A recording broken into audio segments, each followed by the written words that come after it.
Let's take a step away from politics and do some education, because industrial action by non-teaching staff of colleges of education is beginning to have a toll on students some few hours after it took effect. Our Northern Regional correspondent Christopher Amako visited 2 colleges of education in Tamale and reports students have to feed themselves as kitchen staff did not report to work today. He's joining me via Zoom with a lot more details.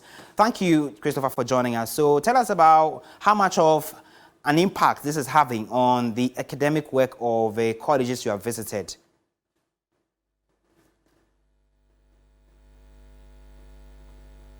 I'm afraid, Christopher, I think you'd have to unmute so we can hear you. Yes, can you hear me now? Great.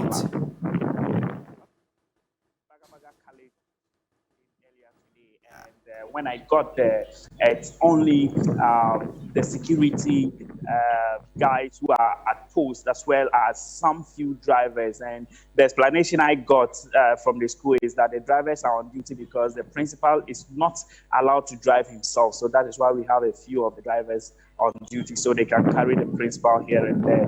But aside the principal, all the other aside the drivers of the principal, all the other non-teaching staff were on the strike. And I went to the kitchen and there was nothing happening there. So this has started having a toll on the level 300 and 100 students who are on campus, and they have been asked to feed themselves till the strike is over. And if you've been interacting with some of the non-teaching staff who are currently embarking on this action, what do they tell you are the real reasons why they've had to, embark on this action at this time?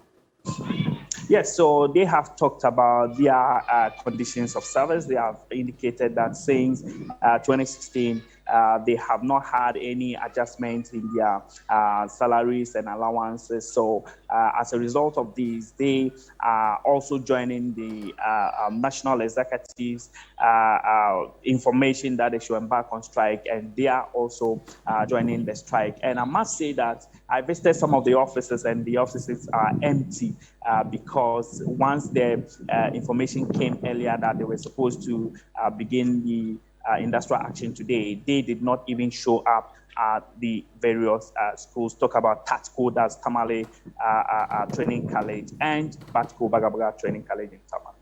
Thank you, Christopher. Keep an eye on the developments there. We'll be getting back to you in the course of the day for some updates. Christopher Amako there. Of course, we'll be checking with our colleagues in other parts of the country, especially the Volta region, the Ashanti region, even here in the Greater Accra region. We'll be going to the Holy Child College to have a conversation with the local president there. Thank you for joining us. If you can hear me, Mr. Emmanuel Forsin, tell me exactly what the impact of this strike has been as we have it now. Hello? Hello, Mr. Emmanuel, can you hear me? I can hear you, sir. Great. Good afternoon, how are you? I'm well, thank you. To my cherished listeners. I want to find out exactly how this is impacting anything on campus as we have it now. Oh, the impact, actually, in the morning, the students were supposed to have been fed 7 a.m., but their lunch delayed because we don't have the qualified personnel to cook for the students.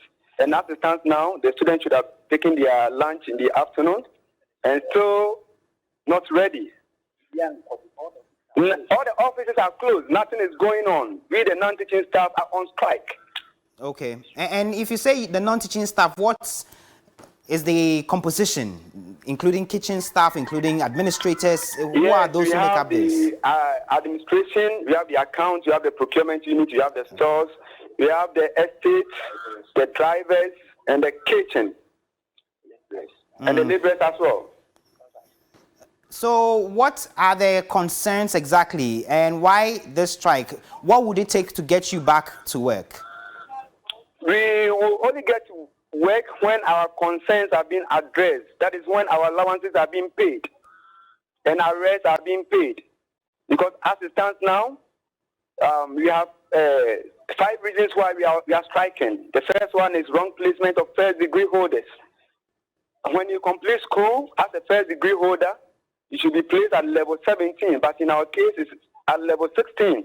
Okay. We've had consultations with government to place us at level 17, but they are not listening to us. And then number 2 is non-payment of migration arrears. Colleges first were training colleges, and at a point in time in 2016, we were being migrated, and then till the arrears have not been paid from 2016 up to now, but the tutors have been paid.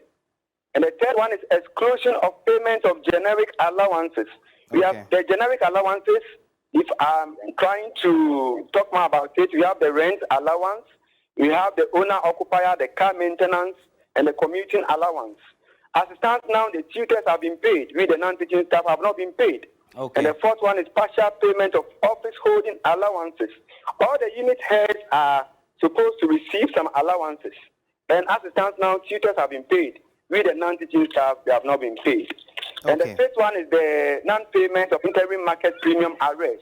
As it stands now, the interim premium was in 2019, and then government decided to pay us 2020, ignoring that of 2019. And then as it stands now, the tutors have been paid, but we have not been paid. That is why we are striking. So until government pay us, we are not getting back to work. And you've not had any fruitful engagement with your employers, for which reason you've decided to take this action? Okay. God bless you.